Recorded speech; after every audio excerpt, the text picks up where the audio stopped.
Assalamualaikum warahmatullahi wabarakatuh. Bertemu kembali dengan saya Hijrah Purnama Putra dalam mata kuliah Pengantar Teknik Lingkungan.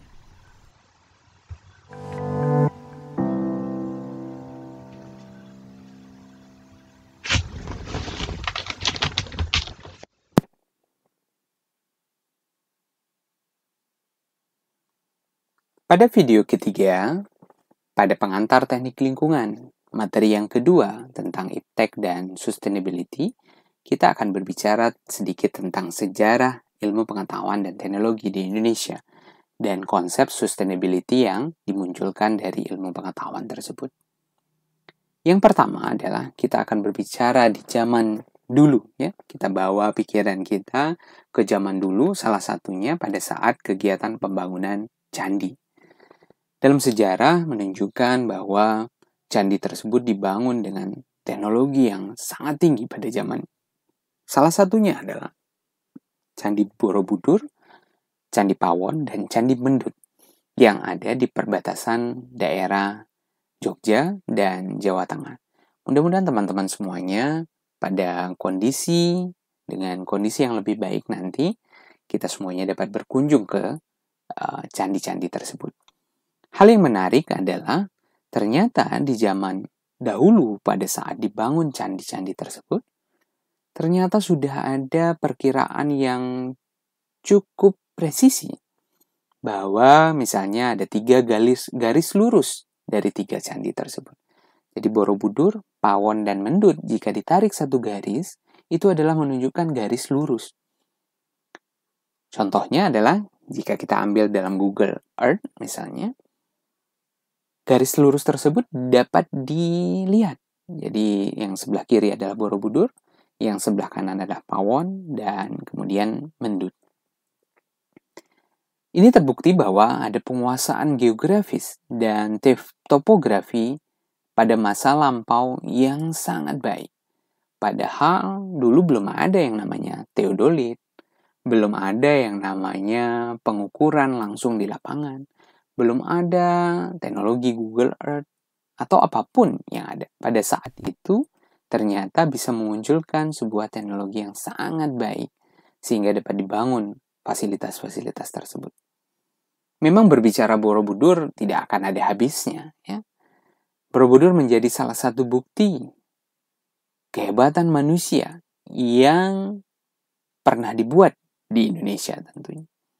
Candi Borobudur memiliki struktur dasar punden berunda-unda dengan 6 pelataran berbentuk bujur sangkar, 3 pelataran berbentuk bundar melingkar, dan sebuah stupa utama sebagai puncaknya. Ada istilah Kamadatu, Rupadatu, dan Anupadatu. Volume batunya sekitar 55.000 meter. Dan kecerdasan membuat hal tersebut persegi sekitar kurang lebih 2 juta blok batu. Ini menjadi sebuah pengalaman teknologi yang luar biasa pada saat itu. Dengan bentuk yang presisi dan bisa diatur sedemikian rupa membentuk sebuah bangunan yang dipakai tentunya untuk beribadah pada saat itu. Ini menjadi sebuah bukti bahwa teknologi pada saat itu sudah masuk, namun belum dijelaskan dengan baik. Kita masuk ke Indonesia abad ke-19. Misalnya salah satunya adalah hadirnya jalan yang jaraknya kurang lebih 1.000 km menghubungkan Anyer di bagian barat hingga ke Panarukan di bagian ujung timur. Memang dikerjakan dengan sistem kerja paksa atau kerja rodi pada saat itu. Karena sedang dikerjakan oleh pemerintah Hindia Belanda. Tujuan utamanya adalah meningkatkan mobilitas tentara serta mempercepat pengiriman berita. Yang dulunya dari Batavia di ujung barat ke Surabaya itu seharusnya bisa menempuh 40 hari perjalanan. Namun dengan adanya jalan ini bisa menjadi 6 hari perjalanan. Jangan dibayangkan saat ini ya. Saat ini bisa ditempuh hanya dalam hitungan jam saja. Atau dalam hitungan menit saja dengan menggunakan teknologi yang ada saat ini. Tapi pada zaman dahulu, teknologi jalan ini menjadi teknologi yang luar biasa. Walaupun dikerjakan oleh orang-orang pribumi, tapi orang pribumi tidak boleh memanfaatkan fasilitas tersebut karena dikhawatirkan akan rusak dan akan mengganggu operasional yang diharapkan akan muncul oleh pemerintah Belanda pada saat itu. Selain jalan, pada saat itu muncul istilah tanam paksa dengan sistem irigasi yang pada saat itu kita tidak bisa membayangkan bagaimana mengalirkan air dari suatu sumber, katakanlah sungai, menjadi sumber di tempat lain dengan sistem gravitasi tentunya. Sistem irigasi tersebut sampai saat ini kita masih pakai. Beberapa sistem irigasi yang ada, katakanlah di Jogja, itu adalah peninggalan Belanda.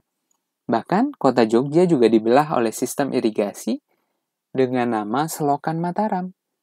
Ini juga peninggalan Belanda. Bagaimana mengalirkan air yang ada di barat, mulai dari kabupaten paling ujung, yaitu Kulon Progo, hingga kabupaten paling timur yang ada dimiliki oleh daerah istimewa Yogyakarta.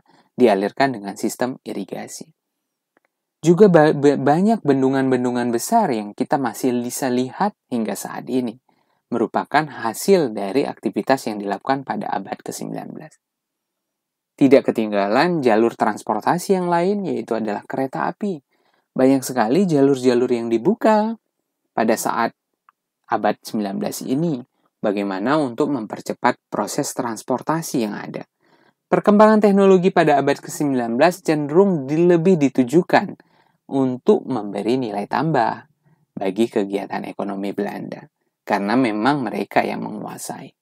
Tapi pada saat itu, kondisi teknologi yang berbasis masyarakat menjadi tenggelam. Karena apa? Karena ada aktivitas pemaksaan yang dilakukan oleh pemerintah Belanda, sehingga kita harus mengikuti sistem teknologi yang direncanakan pada saat itu. Tapi balik lagi, memang Allah Maha Perencana. Dengan teknologi yang dipaksakan pada saat itu, hingga saat ini pun kita masih bisa memanfaatkan teknologi tersebut. Beralih ke Indonesia abad ke-20. Memang pemerintah Belanda mulai mendirikan institusi pendidikan. Misalnya ada Laboratorium Riset Anatomi, Patologi, dan Bakteriologi Eijkman, yang sampai saat ini ada lembaga Eijkman di Bandung. Kemudian Lembaga Negara Cacar Api didirikan di Jakarta pada 1923, kemudian pindah ke Bandung dengan nama Lembaga Pasteur, sekarang menjadi PT Bio Farma. Ini menjadi beberapa lembaga BUMN yang merupakan hasil dari inisiasi dari Belanda. Kemudian membuat Observatorium Boscha yang ada juga di Lembang, di Bandung, untuk mempelajari ilmu-ilmu astronomi. Termasuk ilmu Islam pun belajar banyak lewat kegiatan astronomi ini. Dapat tertingkatkan lewat berbagai macam teknologi. Misalnya penentuan jadwal sholat, penentuan masuknya puasa dan hari raya, dan seterusnya. Kemudian juga mendirikan teknik Hogeschool di Bandung. Tentunya kampus ini tidak asing bagi kita, yaitu Institut Teknologi Bandung saat ini. Itu adalah bangunan-bangunan yang dibuat oleh Belanda. Lab hidrolika, misalnya menghasilkan penemuan DG Roijmin dan Volter. Kemudian ada lab sanitasi di Technische Hogeschool di Bandung. Ada lab sanitasi yang dimiliki oleh ITB pada saat itu. Dan beberapa perluasan jaringan jalan dan kereta api yang ada di Sumatera. Jadi teman-teman yang berasal dari Sumatera mungkin pernah melihat ada jalur kereta api dari Sumatera Utara ke Sumatera Barat. Beberapa wilayah di Aceh pun sebenarnya sudah ada jalur kereta api. Namun masa konflik menyebabkan jalur-jalur tersebut harus hilang dan tidak dimanfaatkan hingga saat ini. Selanjutnya kita beralih ke Indonesia di masa kemerdekaan dan seterusnya. Dibangun beberapa badan, salah satunya adalah BPPT, Badan Pengkajian dan Penerapan Teknologi, yang sampai saat ini ada. Kemudian munculnya Science Park di LIPI, Lembaga Ilmu Pengetahuan Indonesia di Serpong. Kemudian ada Dewan Riset Nasional, DRN. Ada Akademi Ilmu Pengetahuan Indonesia, IP. Kemudian ada universitas-universitas yang bergelut pada ilmu-ilmu khusus. Misalnya ilmu penerbangan di ITB dengan Fakultas Mesin dan kedirgantaraannya hingga saat ini. Kemudian ada ilmu perkapalan, dan kelautan yang difokuskan ada di ITS, di Surabaya sana. Kemudian lewat komando dari almarhum Profesor B.J. Habibie, memilih 10 industri strategis, di antaranya memunculkan teknologi penerbangan dan produksi pesawat terbang lewat PT IPTN, yang saat ini bernama PT DI, Dirgantara Indonesia. Munculnya lewat pemikiran beliau, yang beliau rela pulang ke Indonesia di tempat yang sudah sangat nyaman, di Jerman sana, untuk mengabdikan dirinya, untuk meningkatkan teknologi dan pengetahuan yang ada di Indonesia. Selain PT IPTN, beliau juga membangun PT PAL untuk memproduksi perkapalan. PT Pindad untuk memberikan stok amunisi dan persenjataan untuk pertahanan Indonesia. Kemudian PT Inka yang berhubungan dengan perkereta apian. Saat ini kita menggunakan fasilitas kereta api, hampir setiap gerbong kita lihat itu adalah produkan dari PT Inka. Kemudian juga ada PT Inti yang membahas elektronika dan komunikasi. Ini menjadi buah pemikiran Bapak Habibie sehingga bisa memajukan teknologi dan pengetahuan yang ada di Indonesia.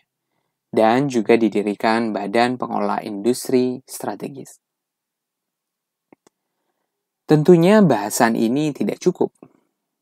Jika teman-teman tertarik dengan bahasan teknologi di Nusantara, terkait dengan bahasan mulai dari awal hingga saat ini, teman-teman bisa baca buku yang sangat menarik, yaitu buku dari penulisnya Besari, tahun 2008, terkait dengan teknologi di Nusantara, 40 abad hambatan dan inovasinya, dari penerbit Salemba Teknika Jakarta. Saya berharap materi ini dapat menambah wawasan kita semuanya terkait dengan sebagai pengantar sebelum kita masuk ke dalam bagian pengantar teknik lingkungan. Terima kasih atas perhatiannya, dan sekali lagi mohon maaf jika banyak kekurangan. Sampai berjumpa pada pertemuan berikutnya, pada pertemuan video-video berikutnya. Assalamualaikum warahmatullahi wabarakatuh.